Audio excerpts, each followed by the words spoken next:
ప్రభువైన యేసుక్రీస్తు నామములో మీకు అందరికి వందనాలు తెలియజేస్తున్నాను. రోమా పత్రికను మనం అధ్యయనం చేస్తున్నాం.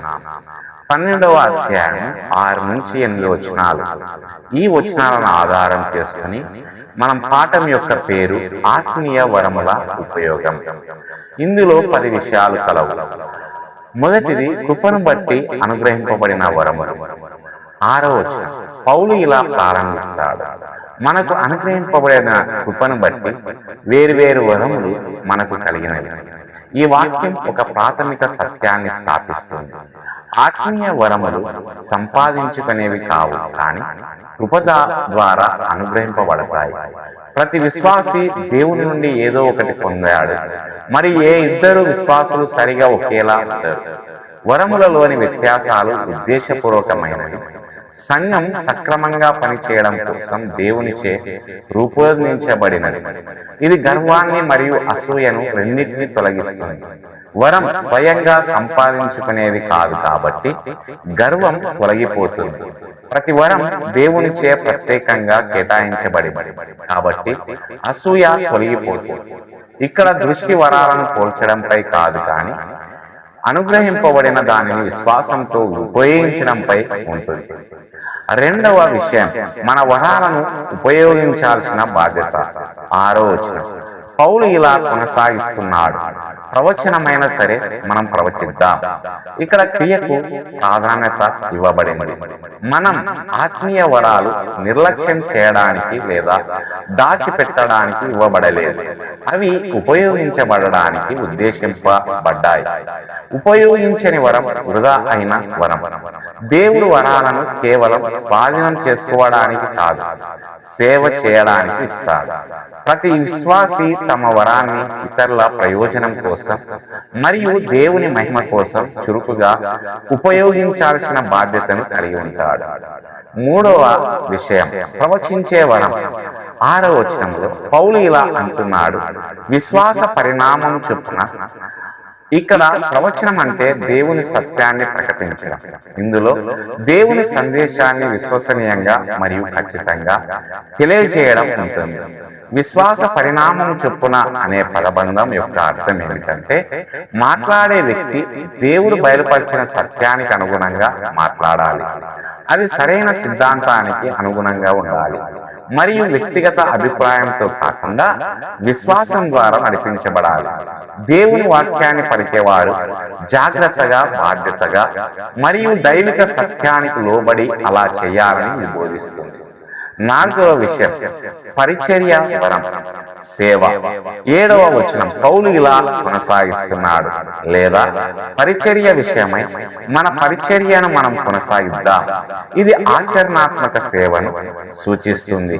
అవసరాలను తీర్చడం, ఇతరులకు సహాయం చేయడం మరియు సంఘ కార్యానికి మద్దతు ఇవ్వడం.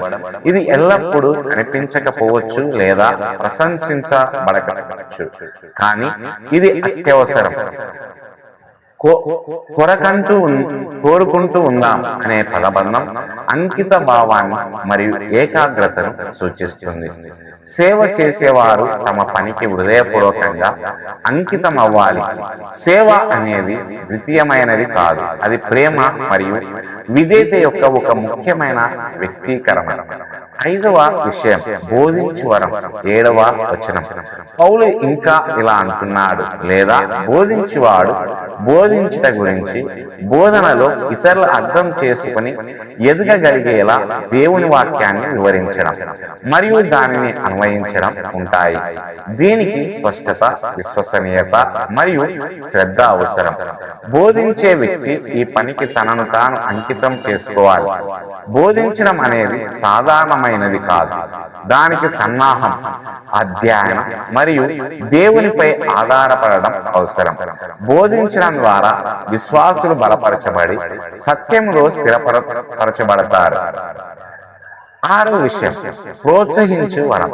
8వ వచనం, పౌలు ఇంకా ఇలా అంటున్నాడు, లేదా ప్రోత్సహించువాడు ప్రోత్సహించుట గురించి ప్రోత్సాహంలో ఇతరులను ప్రోత్సహించడం, పురికొల్పడం మరియు బలపరచడం ఉంటాయి. నిరుత్సాహపడిన వారిని ఓదార్చడం, దారి తప్పిన వారిని సరిదిద్దడం మరియు విశ్వాసులను విశ్వాసంగా జీవించడానికి ప్రేరేపించడం ఇందులో భాగంగా ఉంటాయి. ఈ వరం లోతైన సంబంధాత్మకమైనది. దీనికి సున్నితత్వం, జ్ఞానం మరియు కర్మ అవసరం. ఉపదేశించేవారు సంఘమును కట్టుటలోను ఇతరులు తమ విశ్వాసంలో నిలకడగా ఉండటలోను కీలక పాత్ర పోషిస్తారు. 7వ విషయం, దాన గుణం. 8వ వచనం, పౌలు ఇలా అంటున్నాడు, ఇచ్చువాడు దానిని నమ్యతతో ఇవ్వలేము. ఇక్కడ ఇవ్వడం అనగా ఇతరులతో వనరులను పంచుకోవడం. నమ్యత అనగా నిజాయితీ, ఉదారత మరియు స్వార్థపూరిత ఉద్దేశాలు లేకుండా ఉండడం. ఇవ్వడం అనేది గుర్తింపు కోసమో లేదా ప్రశంసల కోసమో చేయకూడదు, కానీ సహాయం చేయాలని నిజమైన కోరికతో చేయాలి. అది దేవుని స్వంత ఉదారతను ప్రతిబింబించేలా స్వేచ్ఛగా మరియు సంతోషంగా చేయాలి. 8, నాయకత్వ గుణము. 8వ వచనం, పౌలు ఇలా కొనసాగిస్తున్నాడు, ఏలువాడు దానిని శ్రద్ధతో పరిపాలించవలెను. నాయకత్వంలో ఇతరులకు మార్గనిర్దేశం చేయడం, వారిని వ్యవస్థీకరించడం మరియు వారి పట్ల శ్రద్ధ వహించడం ఉంటాయి. దీనికి బాధ్యత మరియు ప్రభావం ఉంటాయి. శ్రద్ధ అనగా తీవ్రమైన ఆసక్తి, జాగ్రత్త మరియు నిబద్ధత. ఒక నాయకుడు అజాగ్రత్తగా లేదా నిష్క్రియాత్మకంగా ఉండకూడదు. అతడు బాధ్యతతో, నిజాయితీతో మరియు దేవుని ముందు జవాబుదారీతనంతో నాయకత్వం వహించాలి. మంచి నాయకత్వం సంఘాన్ని బలపరుస్తుంది, అయితే చెడ్డ నాయకత్వం దానిని బలహీనపరుస్తుంది. అందువల్ల శ్రద్ధ చాలా అవసరం. 9వ విషయం, కరుణ అనే వరం. 8వ వచనం, పౌలు ఇలా ముగిస్తాడు, కరుణను సంతోషంతో కనపరచువాడు. కరుణ అంటే శారీరకంగా, మానసికంగా లేదా ఆత్మీయంగా బాధపడుతున్న వారి పట్ల జాలి చూపడం. కరుణతో అనే పదబంధం ముఖ్యమైనది. కరుణను అయిష్టంగాను లేదా భారమైన వైఖరితోను చూపించకూడదు, కానీ ఆనందముతో మరియు దయతో చూపించాలి. నిజమైన కరుణ ఇతరులను భారంగా భావించేలా చేయకుండా వారిని ఉన్నత స్థితికి తీసుకువెళ్తుంది.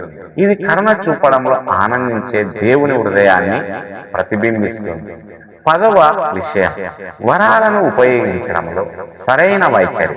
ఈ వాక్య భాగం అంతటా పౌలు వరాల వినియోగాన్ని మాత్రమే కాకుండా వాటి వెనక ఉన్న వైఖరిని కూడా నొక్కి చెబుతున్నాడు.